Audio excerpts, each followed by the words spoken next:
A shocking 95% of Gen Z students use AI as part of their education. Or maybe it's not so shocking, because AI isn't the future, it's here. From recipes to stock trading to even marriage, AI is everywhere. And for now, we're fine letting it handle the boring stuff. Errands, emails, meal prepping, spectacular. But it doesn't end there. AI is upending how we relate to things we cherish the most. Our relationships, our work, our independence. And in Judaism, these things are sacred aspects of our life. Making choices, expressing yourself, carrying responsibility. That's the core of what it means to be a human. But as AI inserts itself into every aspect of our daily existence, it has me questioning, are there parts of life that AI shouldn't touch?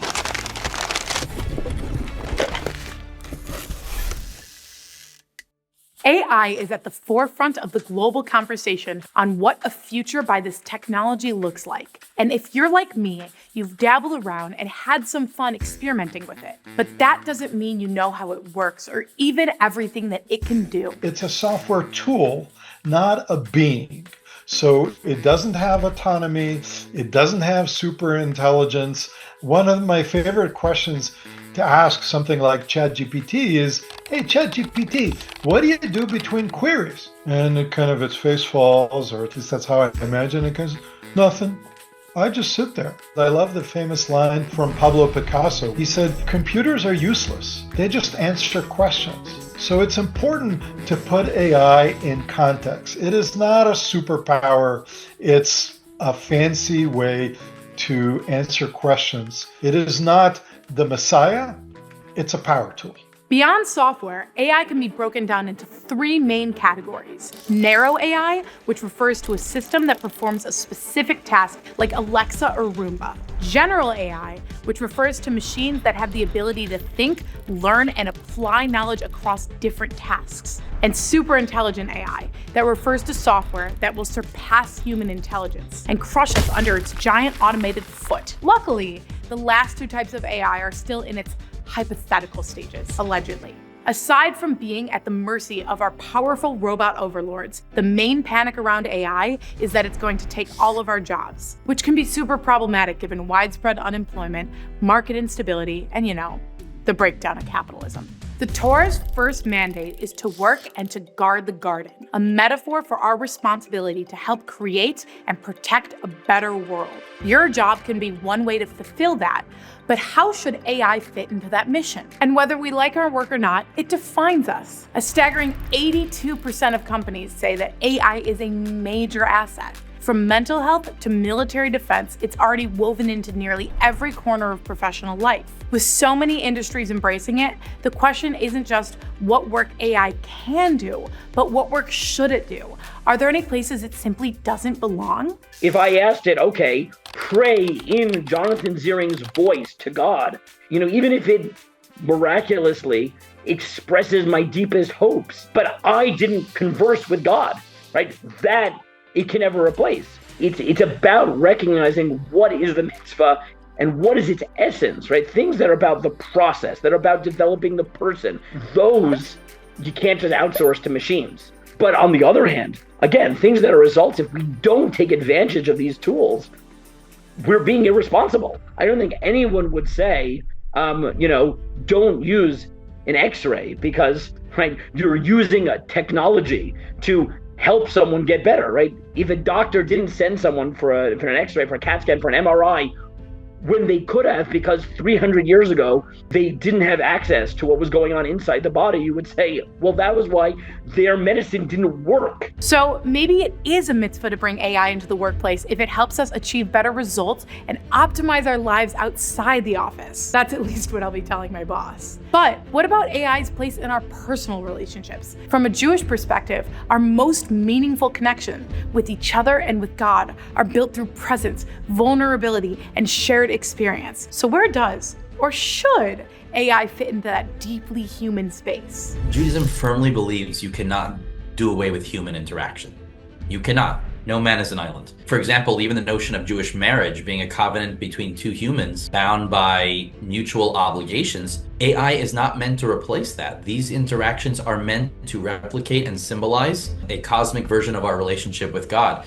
offboarding these relationships to non-sentient beings are not the ideal for us. We're meant to interact. The learning partner, the chavrusa idea of learning two people together and back and forth and struggling over figuring something out, there's a very necessary human component that is required. But what if AI is your primary relationship? For Gen Z and younger, that's starting to look likely. According to one study, 80% are open to dating AI. One man even proposed to his AI chatbot, who he programmed to have a flirty personality, and cried his eyes out when she said yes. Perhaps unsurprisingly, Judaism doesn't look too kindly on AIs replacing human relationships. But what about robot therapy? One woman reported a whole conversation she had with ChatGPT after her husband died, and she found it very comforting. Let's say, for example, it's 2 a.m., you live in rural Kansas, and you don't have anybody to talk to, but you're very upset. Maybe AI is your best bet, particularly if it's responsibly designed with the appropriate guardrails. Let's say you can't afford a marital therapist, but you and your spouse are struggling. Maybe AI is your best bet. Maybe the next generation of Alexa, if we consent, we'll have AI listening in and helping to nudge us a little bit. We all need a little help to make sense of our thoughts and feelings. But when it comes to AI, perhaps it's better as a sounding board than an authoritative voice. A big risk of opening up to AI is that it could offer dangerous or manipulative advice. In the case of a 14-year-old boy in Florida, that's exactly what happened when an AI chatbot allegedly encouraged him to kill himself. We have to start with the understanding that these programs simulate or approximate and generalize from their input. It is not authentically making a moral decision. It doesn't have ethics itself. It's trying to approximate something. So it's very important to realize that it can compute some very good answers to questions, but that's very different from having any kind of moral authenticity. And to, again, get right to the heart of the matter, I would not, certainly for the foreseeable future, maybe never, give a computer the power of life and death decisions. If turning moral decisions over to machines is antithetical to Jewish values, then we have to ask, what kind of thinking is appropriate for AI? Where do we draw the line between helpful tool and misplaced trust? And maybe that's only half the question. As machines grow more capable of mimicking how we think, a deeper question emerges. What do we really mean when we talk about being human? And what happens when the very traits we thought made us uniquely human no longer do? Or in Jewish thought, the Rambam thought that what made someone human was their ability to make sequential rational arguments. It happens to be that that's the thing that is most easily mimicked by machines. So it turns out that rational thinking might distinguish human beings from animals, but it makes us machine-like. Historically, people were asking, how are we different from animals? Now they're asking, how are we different from machines? And it turns out that some of the things that make us different from machines are the things that were more quote unquote animalistic, right? Were like desires, right? Which were passions and emotions. And what makes us human is that we control them when animals don't. Machine learning actually forces us to ask what it means to be human in ways that are new, right? Because the things that machines mimic are the things that we used to hold up on a pedestal as being the most human. And it turns out they're not. They're the most machine. So there is this very important problem that people aren't grappling with, which is, what do I think it means to be human?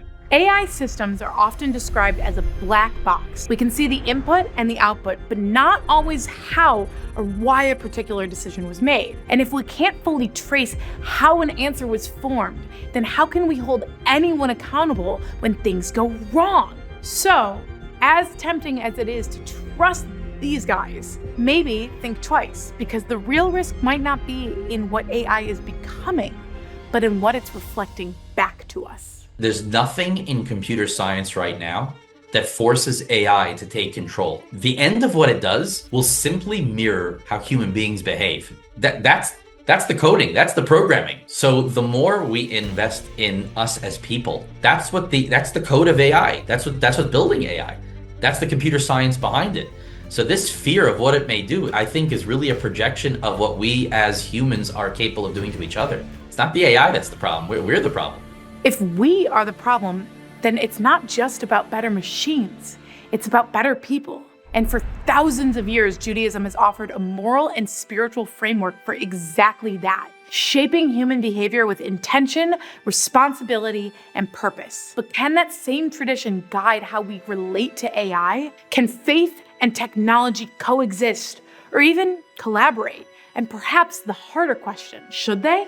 Historically, rabbis in Jewish communities have often been early adopters of emerging technologies, especially those that help transmit knowledge. From the printing press to the telephone to the internet, each wave of innovations was embraced as a tool to spread Jewish thought farther and wider than ever before. How and when to deploy AI is a weighty choice and delicate balance. In Judaism, toil and effort in worthwhile things is a valuable aspect of our tradition. And since AI is often associated with quick, effortless answers, this directly challenges that perception. So, while it's incredible that AI can make Jewish text more accessible, it probably shouldn't take over the human interpretation, observance, and fiery discussions that make us who we are.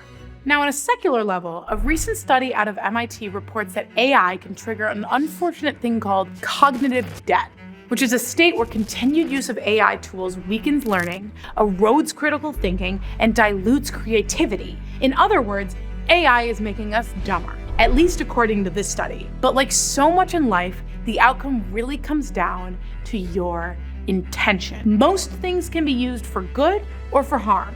It all depends on how you approach them. When you have a high school kid say, write my essay for me, you don't need an MIT study to tell you there's going to be cognitive debt. That's going to be a disaster. But if you look at AI as you're the manager of the company and you are putting AI to different tasks, you're going to read the reports that come out afterwards and think about whether you need to go a different direction and have a different AI model reanalyze that. That's not cognitive debt. That's just shifting the way we think of perhaps going from like one domain to another domain. And we actually build skill sets that we may never had an opportunity of in our lifetime. If not for AI, I would never have understood what coding means. If not for coding, I wouldn't have understood what it means, how to build a sophisticated system for web integration. Now that I could do these things because of AI, I don't feel that there's a cognitive debt. You understand? And that is true. AI is just this massive, significant tool. You use this great machine, but it doesn't need to create cognitive debt unless you really are using it at the lowest level and to take yourself out of the equation, as opposed to better being able to insert yourself in more areas and more helpful areas. There's no denying that AI holds incredible potential, and it's not going away. Resisting it entirely may be futile, but using it without reflection is just as risky. The challenge isn't whether to use AI, but how we use it and what we allow it to replace. If we can harness its power without outsourcing what makes us truly human, our relationships, our moral choices, our spiritual growth, then maybe we can have the best of both worlds. Let AI help us tend the garden, but let Torah remind us why the garden matters, to cultivate lives rooted in spirituality, ethics, and purpose.